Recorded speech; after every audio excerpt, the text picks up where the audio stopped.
Vinigradus Radio Station, dan seperti yang sudah dibilang tadi Vinars, kalau hari ini sudah balik lagi di Check Up. Dan tentunya masih bekerja sama dengan Fakultas Kedokteran dari Universitas Mahasaraswati. Dan tentunya hari ini Agil sudah kedatangan, ini ada Dr. Imade Mahadinata Putra, MNSPOG MARS. Jadi hari ini kita tuh bakal ngebahas mengenai seputar masalah reproduksi pada remaja. Mungkin buat kamu ini udah sering dengar atau pernah dengar mengenai tentang PCOS atau sindrom polikistik ovarium. Tetapi mungkin dari kamu juga ada yang belum tahu. Maka dari itu, Agil dan Dr. Made Mahadinata ini bakal ngebahas. Selamat sore, Dok. Oke, sore Mas Agil. Selamat sore. Apa kabar, Dok? Oke, baik. Ini saya manggilnya gimana nih? Dr. Made atau Maha? Dr. Maha? Oke, Dr. Maha aja cukup. Dr. Maha aja cukup ya. Siap. Oke, Dok. Mungkin untuk pertanyaan pertama kita mulai dari yang simple dulu, Dok.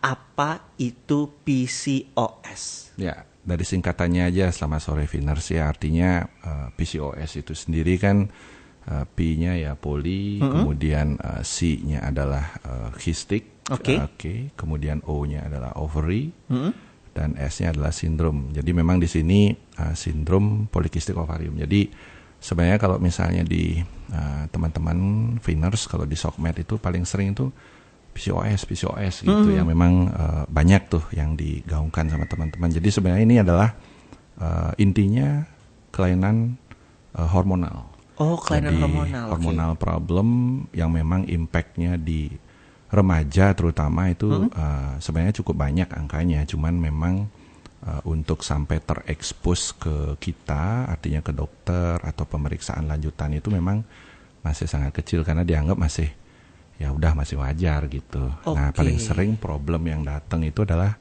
karena adanya masalah menstruasi. Oh, masalah menstruasi. Betul, lalu kalau ngomongin tentang PCOS sendiri, Dok, ini bagaimana pengaruhnya terhadap organ reproduksi di remaja, apalagi khususnya perempuan? Apakah PCOS ini bisa bisa menjadi tolak ukur untuk masalah kesehatan lainnya, atau ini berbeda gitu dengan masalah kesehatan lainnya gitu, Dok? Ya, betul. Karena ini kembali lagi masalah basicnya adalah masalah hormon ya.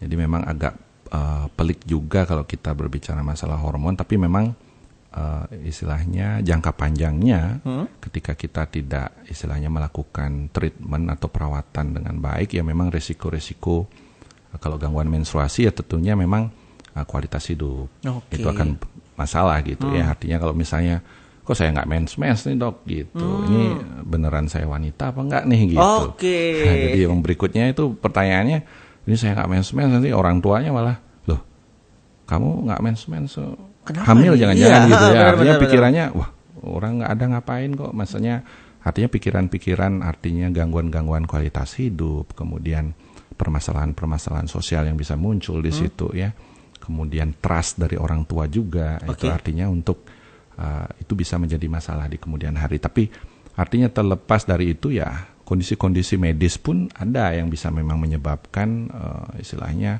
PCOS ini akan berkembang. Artinya kalau kita biarkan itu bisa menjadi yang pertama itu diabetes, ya kencing manis. Nah ini memang suatu hal yang cukup banyak kejadiannya sekarang ya, karena ya kita lifestyle kita sekarang memang semuanya serba instan, serba cepat dan sebagainya, semuanya bisa diakses hanya lewat HP atau lewat sosial media dan sebagainya. Nah itu yang memang bisa mengganggu lifestyle tentunya gitu. Nah ini kencing manis memang cukup banyak ya kejadian, dari mulai anak-anak kemudian sampai bermuara pada kegemukan atau obesitas. Betul. Karena konsumsi gula juga pada remaja sekarang kan itu sangat banyak ya dok. Apalagi minuman-minuman sekarang kan itu kayak gulanya itu gila, itu udah berapa sendok itu gula yang sekali kita minum. Padahal sebenarnya konsumsi gula pada manusia kan ada tingkatannya sendiri-sendiri. Betul. Nah kalau ngomongin tentang PCOS lagi nih dok, tadi dokter sudah menjelaskan mengenai tentang kalau misalkan salah satu cirinya itu adalah keterlambatan dari menstruasi dan juga mungkin gaya hidup juga mempengaruhi. Tapi gejala umum yang selain itu tadi dok, yang mungkin bisa kita lihat secara langsung entah pada remaja atau orang tua, itu apa sih dok? Ya, biasanya wanita itu datang keluhannya ya paling sering ya gangguan menstruasi. Tapi bisa kita lihat nih, ada yang namanya memang tampilan luar atau gejala klinis ya, walaupun memang tidak semuanya seperti itu. Jadi ada tampilan atau pertumbuhan rambut yang seperti pria. Oh. Itu jadi ada cabang-cabang misalnya di dagu ya, kemudian di sisi wajah ya, ada di atasnya atau bibir bagian atas. Jadi kadang maaf ini kalau misalnya di bawah itu rambut kemaluan itu bisa tumbuh ekstrim nih. Ekstrimnya itu bisa sampai ke pusar atau sampai ke dinding dada. Pada wanita nih. Jadi pada wanita ya artinya jangan juga apatis dengan kondisi seperti itu, artinya cuek juga.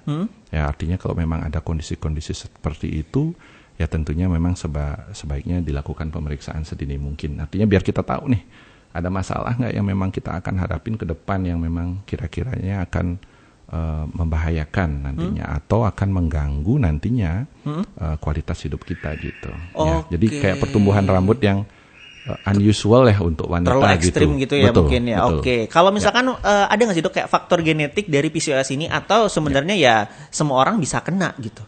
Ya memang ini masih terus dilakukan riset ya, artinya dengan kondisi PCOS ini banyak yang berpendapat wah jangan-jangan ada faktor genetik memang. Ya artinya kaitannya dengan kembali lagi ini adalah problem hormonal. Di mana misalnya ada riwayat di keluarga ada kencing manis itu probable-nya untuk bisa terjadinya penurunan, artinya keturunan daripada PCOS itu bisa.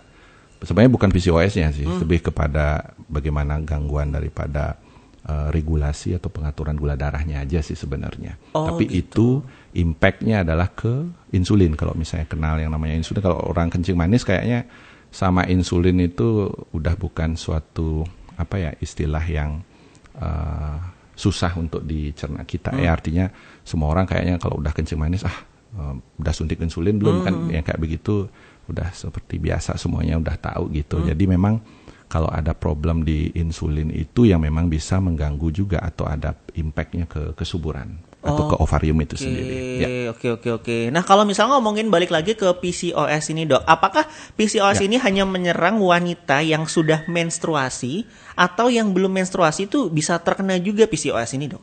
Ya tentunya memang gangguan menstruasi yang bisa terjadi itu adalah bagaimana seorang wanita itu akan sulit dia mendapatkan haid. Nah, jadi memang ini tentunya kan kita dalam kondisi yang remaja ini tentunya sangat-sangat banyak pengaruhnya ya, walaupun artinya secara teori itu di bawah 20 tahun itu masih wajar tuh mensnya misalnya cuman sekali dalam 2 bulan gitu. Itu masih ada yang menyatakan bahwa itu adalah dalam kondisi yang wajar, tapi dengan catatan kondisi-kondisi yang lain tadi, artinya apakah ada pertumbuhan rambutnya atau tidak. Kadang-kadang ada juga yang jerawatnya ekstrim. Oh, itu juga jadi salah satu tanda ya Dok ya? Betul, bukan karena suka sama pasangan sih. Jerawat rindu ya. Itu beda lagi jerawat rindu ya. Iya, siap. Jadi itu memang hal-hal yang ini udah jerawat terus kok sudah lakukan pengobatan, ini sudah ke dokter kulit. Misalnya ke dokter spesialis kulit itu kayaknya udah nyerah dokternya. Ini kenapa sih? Mungkin kelebihan hormonnya dan sebagainya. Nah itu salah satu juga menjadi tanda bahwa ini jangan-jangan hormon prianya atau androgen yang memang sebagai penyebab daripada salah satu PCOS itu bisa sangat mungkin gitu. Oke. Apakah konsumsi obat-obatan itu juga mempengaruhi Dok terjadinya PCOS ini sendiri? Kalau untuk obat-obatan sih sampai saat ini sih memang masih terus dilakukan istilahnya pengamatan. Ya, artinya memang sampai saat ini memang murni atau primary-nya itu adalah di indung telurnya.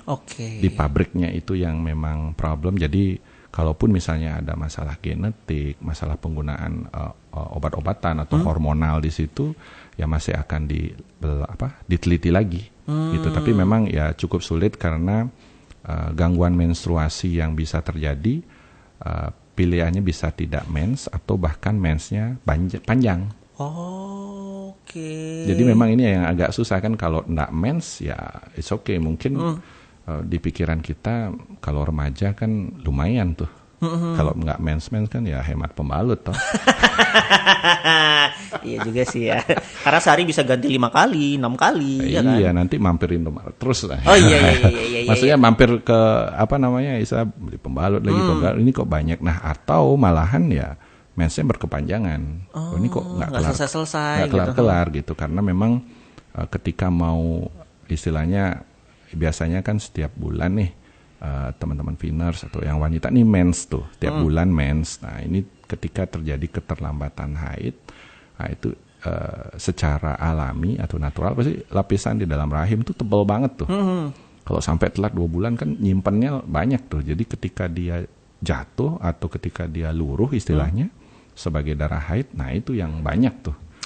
Ya kalau saya sampaikan biasanya ke pasien itu biasanya kalau haid itu biasa aja sih Bu atau Dik gitu ya, artinya kalau memang lama telatnya takutnya kayak tsunami itu mensnya. Itu saking kencengnya ya. Saking banyaknya. Tapi kalau ngomongin tentang menstruasi tadi dok, wajarnya nih, misalkan usia berapa ya, kayak usia baru mens itu berarti sekitar 15 tahun sampai 25 tahun, itu wajarnya menstruasi itu sebulan berapa hari dok? Ya betul. Jadi memang kalau untuk lamanya gitu maksudnya ya, artinya kalau misalnya lamanya haid itu dalam sebuah studi dinyatakan itu 3 sampai dengan 7 hari. 3 sampai dengan 7 hari itu normalnya ya? Normalnya, walaupun kita ya sekarang ada istilahnya kriteria yang terbaru lagi, jadi basis sampai 9 hari pun which is masih oke atau masih normal. Tapi tentunya tetap ketika sudah haid seorang wanita kalau misalnya terlalu panjang ya kita tetap nilai si wanitanya gitu. Artinya teman-teman gitu, artinya apakah sampai pusing, blackout. Nah itu jangan-jangan nanti terlalu banyak darah yang keluar itu sampai anemia lah. Oke. Gitu ya. Oh, gitu. Baiklah Veners.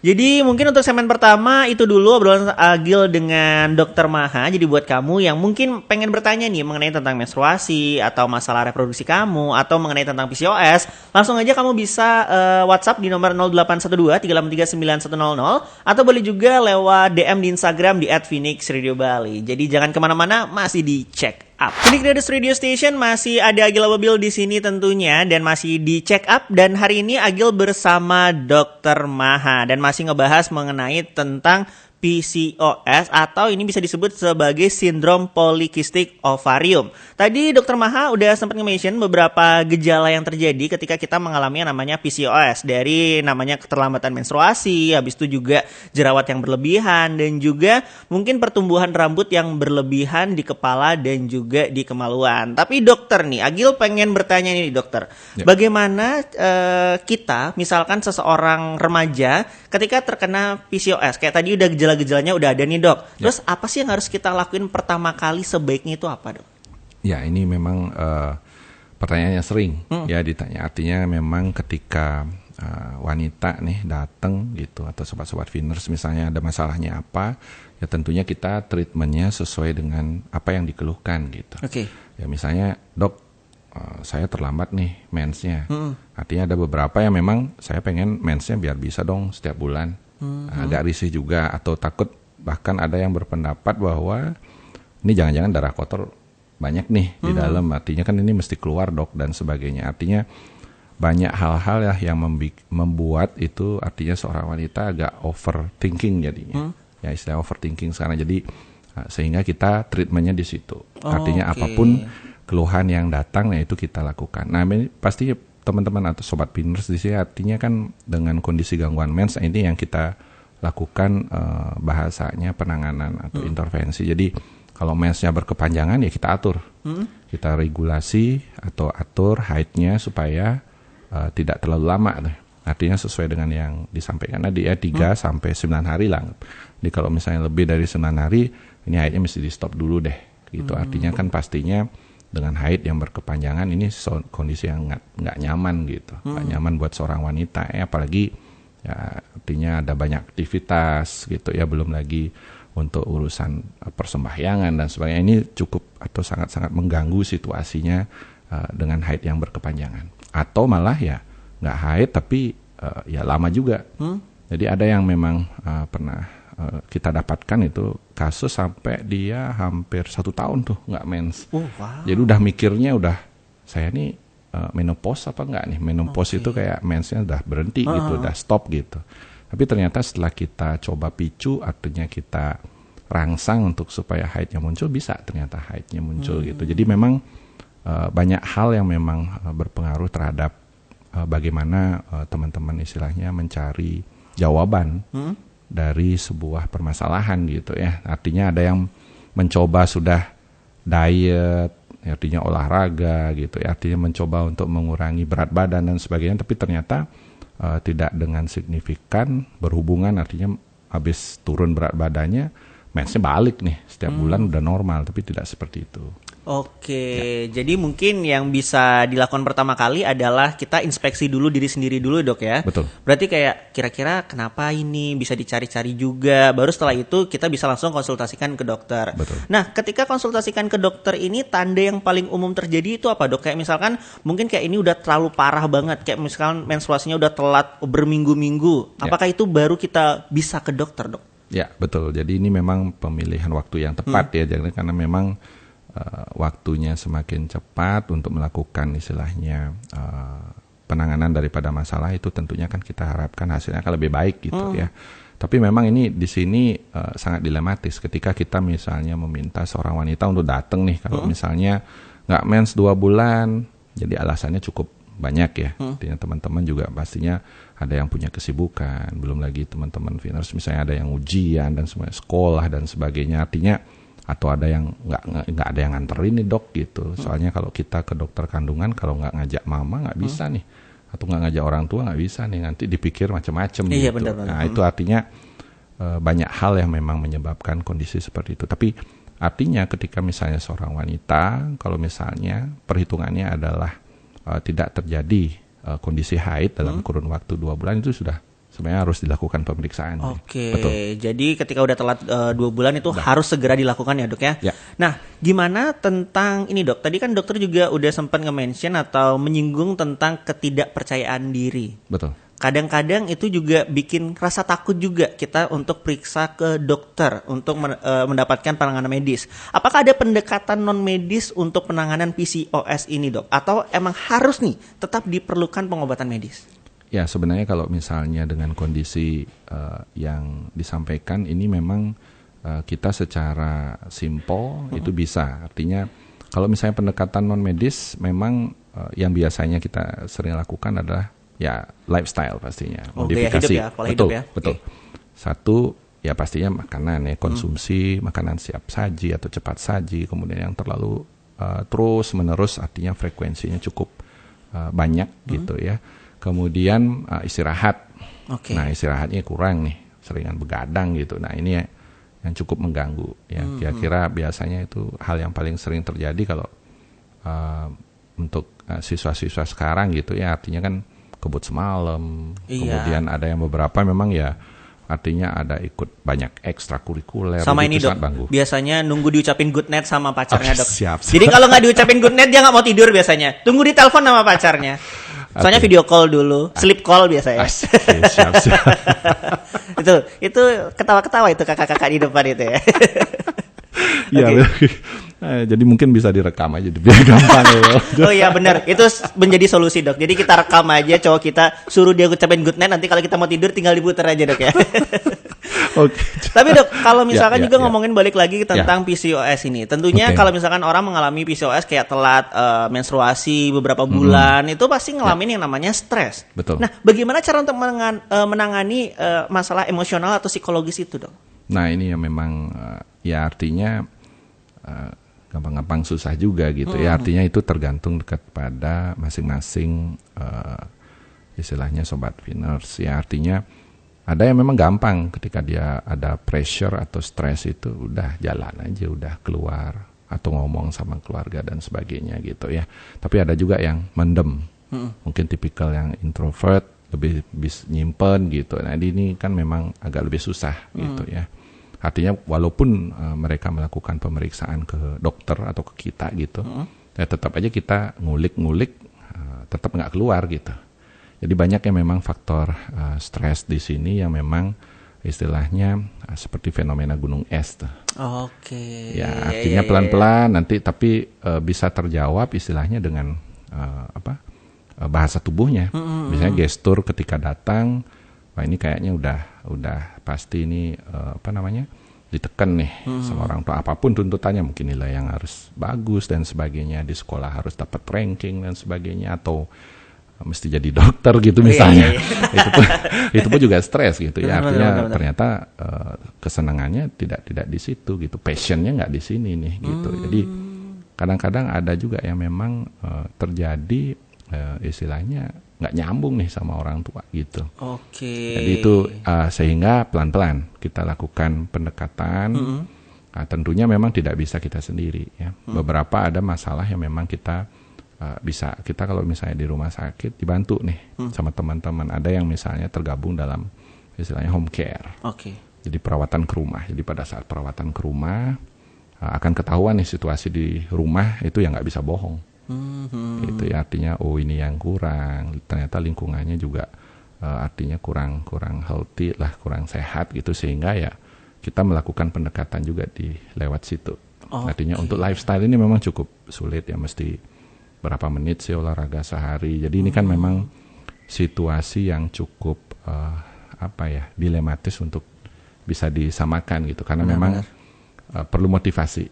Perlu motivasi, kemudian tentunya kembali lagi seperti yang tadi, artinya target dari bahasa saya penanganan daripada PCOS itu sangat-sangat benar-benar individu banget. Artinya tergantung problem yang sobat-sobat Finners alami gitu. Misalnya gangguan mens, yang mensnya kita tangani. Kalau udah yang memang sudah nikah atau yang pranikah, artinya pastinya memang sudah targetnya adalah pengen hamil gitu. Nah ini lagi masalah nih, mau hamil juga susah gitu. Itu juga mempengaruhi ya dok PCOS ini? Betul. Berarti PCOS ini juga mempengaruhi kesuburan wanita dong dok? Pengaruh. Ya jadi memang itu ya situasi yang sulit jadinya bagi seorang wanita untuk bisa terjadinya kehamilan. Jadi pada memang beberapa kasus yang datang ke kita itu memang ya mungkin awalnya sudah dari remaja memang ada problematika, kemudian ketika sudah berkeluarga, artinya sudah bersuami, punya pasangan, nah ini mau punya keturunan ini yang susah gitu. Jadi ada yang memang kayak ngelihat dari pintu aja, wah ini kok ibunya agak berbobot nih, jangan-jangan PCOS. Jadi kita tetap kayak memang blaming gitu jadinya. Mungkin kalau bahasa sekarang bullying istilahnya. Ini kayak dari jauh ini udah kelihatan, wah jangan-jangan ini nih masalah, ternyata enggak. Jadi memang tidak semua yang kelihatannya itu sepertinya kita bisa self diagnosis, ini kayaknya PCOS nih gitu. Ternyata tidak. Ada yang memang hasilnya sekitar 30% itu PCOS ya kayak orang kayak wanita biasa gitu. Rambutnya biasa aja gitu. Artinya distribusi rambut juga enggak, jerawat juga enggak gitu. Artinya memang tetap kita perlu melakukan pemeriksaan, dan ini yang memang sulitnya pada beberapa teman-teman. Mungkin wah saya kayaknya sih enggak PCOS nih, tapi ternyata setelah melakukan pemeriksaan, ketemu tuh PCOS ternyata. Betul, PCOS itu. Jadi balik lagi sebenarnya ke individu masing-masing perempuannya ya dok ya. Tapi kalau ngomongin tentang jangka panjangnya nih dok, tadi dokter udah ngejelasin kalau misalkan PCOS ini itu juga bisa menjadi salah satu penyebab terganggunya kesuburan pada wanita. Tapi gimana misalkan PCOS ini tidak ditangani secara cepat dok? Jadi kayak ini nih berlangsung panjang banget. Itu apa yang terjadi pada perempuan dok? Apakah mungkin ada masalah kesehatan lain yang lebih besar lagi nantinya atau gimana dok? Iya, yang tadi sempat saya singgung itu masalah diabetes. Ya kencing manis, karena memang di situ pengaturan hormon yang namanya insulin itu memang terganggu di situ. Kemudian ada yang menyatakan juga artinya kondisi kardiovaskuler. Istilahnya kardiovaskuler itu adalah jantung dan pembuluh darah. Jadi ada resiko adanya permasalahan-permasalahan di jantung. Belum lagi kondisi cancer. Itu bisa juga mempengaruhi ya? Betul, karena memang dalam jangka panjang lapisan di dalam rahim yang menebal itu pun juga menyebabkan sel itu istilahnya berubah sifat lah. Jadi mutasi itu kayak berubah sifat, selnya jadi yang sebenarnya jinak jadi ganas tuh gitu. Jadi ini memang kondisi yang ya tentunya sangat ya artinya kita sayangkan kalau sampai itu terjadi pada seorang wanita. Wah menarik banget nih Vinars. Tapi buat kamu juga ngingetin sekali lagi ya, yang pengen bertanya kepada Dokter Maha, langsung aja kamu WhatsApp Telegram di 0812 383 9100 atau bisa juga DM di Instagram di @phoenixradiobali. Karena nanti di segmen terakhir Agil dan juga Dokter Maha, lebih tepatnya Dokter Maha sih. Agil cuma bacain aja pertanyaannya ya. Jadi Dokter Maha yang bakal menjawabnya. Tapi kita break dulu sebentar, tentunya masih di Check Up. Phoenix Radio Station masih ada Agil Ababil, Vinars, dan masih bersama Dokter Maha juga di sini di Check Up tentunya yang masih ngebahas mengenai tentang PCOS. Jadi buat kamu sekali lagi Agil ingetin ya, yang pengen bertanya mengenai tentang PCOS atau gangguan menstruasi lainnya, kamu bisa langsung aja WhatsApp Telegram di 0812 383 9100 atau boleh juga lewat DM Instagram di @phoenixradiobali. Tadi udah ngebahas mengenai tentang beberapa gejala juga dari PCOS, terus apa aja yang bisa dilakuin dan masalah jangka panjang apabila PCOS itu tidak segera ditangani. Tapi dok, ini Agil penasaran nih dok, mungkin ada nggak sih kayak kemungkinan PCOS ini sebenarnya bisa sembuh sendiri kayak tanpa ditanganin gitu dok? Ya, artinya definisi atau pengertian sembuh ini ya memang cukup sulit ya. Kadang-kadang memang ada yang menyebutkan bahwa ketika seorang wanita terkena PCOS ya memang itu primary atau istilahnya penyebab utamanya memang di indung telurnya, di ovariumnya.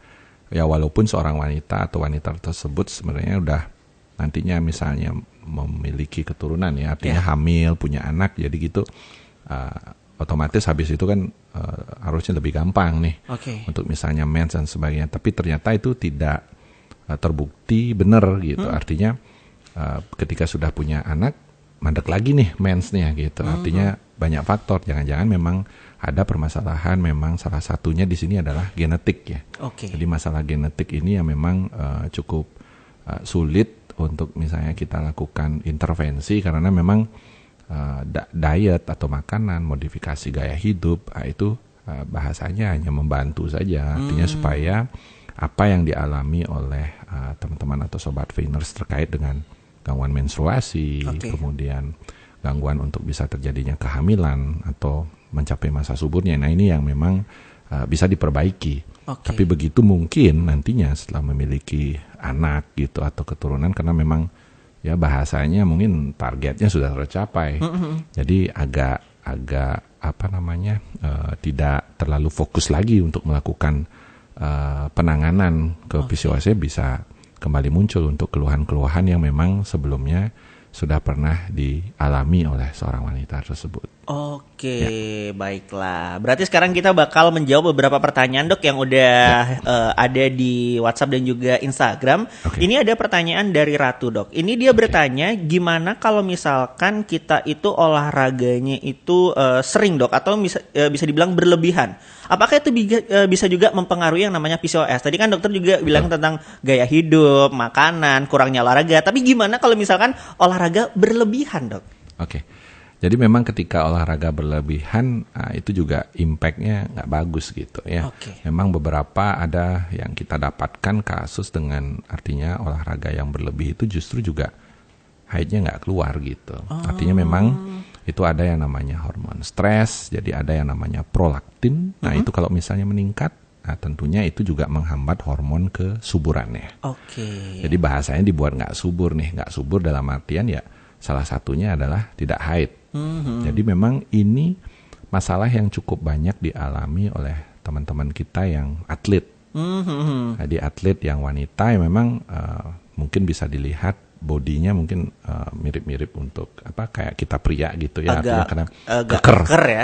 Keker, jadi itu memang cenderungnya salah satu memang testosteron tinggi. Tapi kalau misalnya testosteron tinggi karena hormon stresnya atau yang namanya prolaktinnya tinggi, nah itu juga bisa menghambat terjadinya kesuburan gitu ya. Artinya untuk bisa terjadinya mens itu juga diganggu. Nah, permasalahannya ketika misalnya over exercise atau kelebihan untuk istilahnya olahraga nih, edik lah. Jadi kalau olahraganya berlebih, apakah itu bisa menyebabkan suatu kondisi PCOS? Tentunya tidak. Tentunya tidak gitu ya. Artinya gejalanya mungkin mirip, tapi istilahnya perjalanan atau istilahnya perjalanan dari sampai terjadinya masalah akibat over exercise itu berbeda dengan kondisi yang PCOS itu sendiri. Jadi tetap emang perlu penglihatan lebih dalam lagi tentang itu sebenarnya dok ya. Betul. Oke, ini lanjut lagi dok. Ini ada pertanyaan dari Maya. Gimana kalau misalkan mengenai tentang diet dok? Apakah beberapa diet itu sebenarnya juga bisa mempengaruhi PCOS itu sendiri? Ya, tentunya memang disampaikan kalau diet yang dimaksud di sini adalah bagaimana mengatur pola makan sehingga berat badan ini bisa kita maintain, artinya dipertahankan lah. Kalau biasanya saya menyampaikan, syukur-syukurnya bisa turun. Jadi memang penurunan berat badan 10-20% itu bisa mengembalikan kesuburan dalam waktu 6 bulan. Itu memang sudah ada risetnya atau penelitiannya. Nah kalau misalnya dengan kondisi diet jenis apa, ya itu kembali lagi. Memang kan macam-macam nih. Banyak tuh diet sekarang intermittent lah, segala macam lah. Jadi itu memang kembali pada intinya adalah bagaimana kita bisa mengimbangi antara jumlah kalori yang masuk sama yang keluar. Sebenarnya itu aja. Oh gitu. Ya, cuman kita memang kenapa sih kalau saya coba misalnya Mediterranean sama teman yang lain dengan kondisi sebelumnya sama-sama gendut nih gitu, artinya sama-sama berat badan misalnya berbobot, kok dia hasilnya bagus sementara saya tidak gitu. Artinya kan memang tidak bisa disamaratakan karena kebutuhan kalori setiap individu beda. Gitu ya, artinya faktor stres yang dialami oleh masing-masing wanita pastinya beda. Misalnya ada yang kerja dari pagi sampai malam, ada yang kerjanya cuma santai-santai aja, jadi artinya tidak terlalu fokus atau terlalu banyak waktunya habis untuk di pekerjaan gitu, begadangnya minimal gitu, jadi stresnya juga lebih sedikit. Nah itu juga mempengaruhi jumlah kalori yang mestinya dikeluarkan. Ini tetap yang beda. Harus seimbang ya. Betul, kalau bisa memang seimbang, betul. Baiklah. Nah ini dok, ada juga nih yang bertanya dok. Tadi kan dokter ngejelasin kalau misalkan pola hidup itu juga mempengaruhi. Ini ada yang bertanya dari Rani, dia bilang nih, PCOS tuh bener nggak sih dok hanya bisa menyerang perempuan yang obesitas? Ya. Oh enggak? Nah artinya memang ini kemarin makanya ketika sebelumnya kita misalnya ketika melihat seorang wanita yang cukup berbobot, kita sudah bisa melakukan diagnosis jarak jauh gitu ya, artinya ngelihat di pintu aja, oh jangan-jangan PCOS. Tapi ternyata tidak.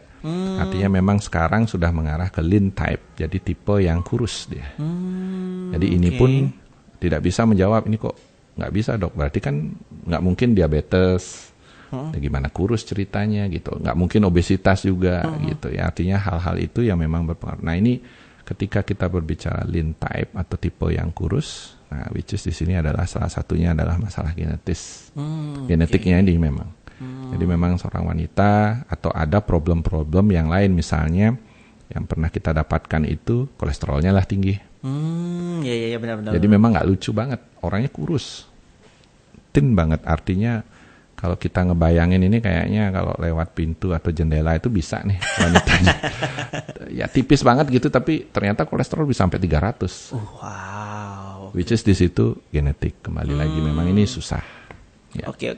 Nah ini ada next pertanyaan dok, ini dari Evita, dia bertanya gimana kalau misalkan menstruasinya itu berakhir dengan cepat dok, kayak misalkan 2 hari 3 hari itu sudah berakhir. Tadi kan dokter udah sempat nge-mention kalau misalkan normalnya remaja itu adalah 3-9 hari. Betul. Gimana kalau selesainya itu lebih cepat? Apakah itu bisa jadi sebuah tanda PCOS sendiri? Ya, jadi memang kembali pengertian haid pastinya it is jadi sesuatu yang circle. Jadi ada siklusnya. Jadi kalau misalnya bulan ini tanggal sekian, ya bulan depan pastinya hampir tanggal-tanggalnya mirip gitu ya. Terus yang kedua adalah lamanya. Jadi lama itu memang disyaratkan 3-9 hari ya dengan yang tadi. Ya memang kalau 2 hari dok atau sehari ya tentunya memang ini kondisi yang tidak termasuk dalam batas normal. Ya, tentunya kita perlu melakukan pemeriksaan. Apakah memang benar 2 hari itu atau ada flag dulu nih? Kadang-kadang ada yang flagnya nggak dihitung. Nah, ternyata derasnya aja yang dihitung, haidnya yang memang sudah kenceng gitu. Ternyata dari H-1 sudah pakai pembalut itu gitu ya. Artinya memang sudah ada darah yang sedikit keluar atau flags itu. Jadi memang kondisi-kondisi ini perlu pemeriksaan. Kemudian kalau misalnya 2 hari, dok saya 2 hari haidnya berhenti. Benar-benar 2 hari Tapi ganti pembalut misalnya dia lebih dari 3 kali tuh sehari. Jadi nggak sampai mandi sehari 2 kali udah ganti pembalut bisa 3 sampai 4 kali atau bahkan lebih gitu. Ya tentunya memang kondisi itu bisa kita katakan masih oke gitu karena memang sekali keluar darah itu kan ada volumenya di situ ya. Artinya ada cc-nya di situ. Jadi yang mungkin memang untuk seorang wanita itu bisa keluarnya dalam kondisi 4 atau 5 hari, tapi pada wanita misalnya dia bisa keluar dalam 2 hari, tapi which is volumenya lebih banyak ya wajar aja. Oke, baiklah terima kasih dokter. Mungkin terakhir ada nggak sih yang dokter ingin sampaikan kepada Viners yang lagi mendengarkan tentang PCOS ini sendiri, dok? Iya, untuk Sobat Viners dimanapun berada, jadi pada sore hari ini, ya tadi saya sudah sampaikan terkait dengan PCOS, jadi yang pertama adalah jangan pernah melakukan untuk over self diagnosis. Jadi untuk istilahnya melakukan wah jangan-jangan saya PCOS nih, dah langsung aja nih terkam atau lakukan pengobatan sendiri berdasarkan hasil bacaan gitu ya, yang mungkin belum tentu hal itu yang memang terjadi ke sobat-sobat Viners gitu ya. Kemudian berikutnya pastinya ya yang mungkin semuanya sudah bisa jaga kesehatan pastinya. Kondisi kayak sekarang nih, hujan terang mungkin ya dari tadi pagi ini kita cukup berbahagia. Ya karena terang terus ya. Tumben terang ya semuanya. Ya, benar. Ya karena semuanya kering. Ya. Ya karena semuanya kering. Jadi ya kita sih berharap tetap untuk menjaga kesehatan. Saya kira sudah banyak sekali ada perubahan ya, terutama di lifestyle. Jadi kayak saya sekarang itu lari, jadi itu sudah cukup banyak ya, entah itu buat ada yang buat lifestyle, ada yang buat gaya dan sebagainya, tapi yang penting dapat lari aja gitu. Ya, olahraga lah ya. Olahraga, betul. Olah tubuh, jadi badan bergerak sehingga mengeluarkan keringat, which is kalori itu keluar. Tapi memang kembali lagi, tidak dengan serta-merta akan bisa efektif kalau asupan ini kita juga berlebih. Artinya apa yang kita masukkan ke dalam tubuh kita juga dipilih. Bukan berarti nggak boleh cheat atau nggak siap saji, kan boleh aja dok, boleh aja gitu. Tapi which is tetap asupan makanan yang bergizi itu harus bisa dicukupi untuk bisa membuat tubuh kita lebih sehat dan lebih tahan terhadap berbagai macam tantangan atau virus lah. Oke, Siap. Thank you, terima kasih banyak Dokter Maha atas waktunya, Ya, sama-sama. terima kasih atas ilmunya yang bermanfaat ini, dan semoga juga Viners mendapatkan ilmu dan insight-insight baru dari Dokter Maha ini. Terima kasih sekali Sama-sama. lagi buat Dokter Maha atas waktunya, udah ngobrol-ngobrol barengan sama Agil di Check Up hari ini. Dan terima kasih juga Viners buat kamu yang sudah mendengarkan Agil Ababil di Check Up, dan masih ingetin juga buat kamu, Check Up itu ada setiap hari Jumat dari jam 5 sore sampai jam 6 sore. Tentunya masih bekerja sama dengan Fakultas Kedokteran Universitas Mahasaraswati. Kalau sekarang Agilnya pamit pulang dulu, so keep your imagination and always try to make it come true. Sayonara.